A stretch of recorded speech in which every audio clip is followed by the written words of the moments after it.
China's defense ministry expressed regret on Thursday after the United States withdrew an invitation to China to attend a major U.S.-hosted naval drill, saying that closing the door does not promote mutual trust and cooperation.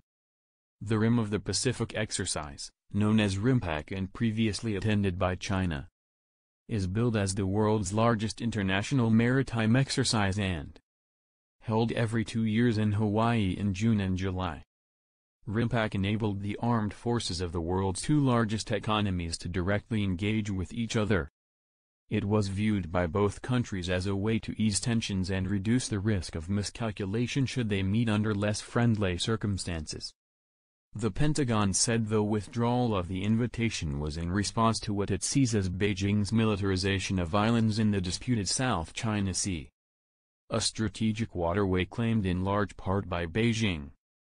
In a brief statement, China's defense ministry said the United States had ignored the facts and hyped up the so-called militarization of the South China Sea, using it as an excuse to uninvite China. This decision by the United States is not constructive. Closing the door to communication at any time is not conducive towards promoting mutual trust and communication between the Chinese and U.S. militaries, it added. China's island-building program in the South China Sea has sparked concern around the region and in Washington about Chinese intentions. China says it has every right to build what it calls necessary defensive facilities on its own territory.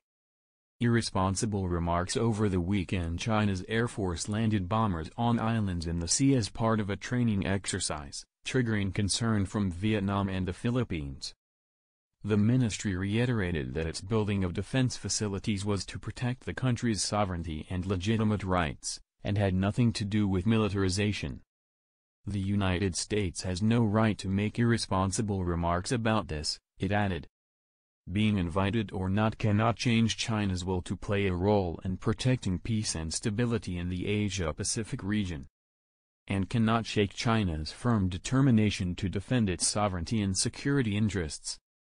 It is in both countries' interests to develop healthy military ties, and China hopes the United States keeps the broader picture in mind. Abandon its zero-sum mentality and appropriately handle disputes, the ministry said. Pentagon officials have long complained that China has not been candid enough about its rapid military buildup and using South China Sea islands to gather intelligence in the region. In an editorial on its website, widely read Chinese state-run tabloid The Global Times said there was no way China could trade in its interests in the South China Sea for access to the exercise.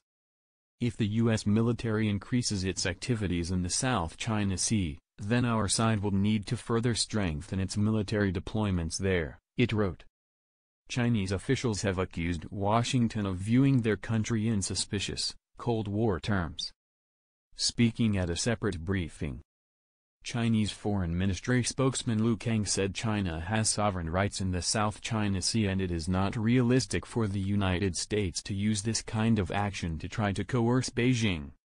The United States has dispatched warships to disputed areas of the South China Sea in a bid to challenge China's extensive sovereignty claims in the territory, which is subject to various claims by China, Vietnam, the Philippines, Taiwan, Brunei, and Malaysia.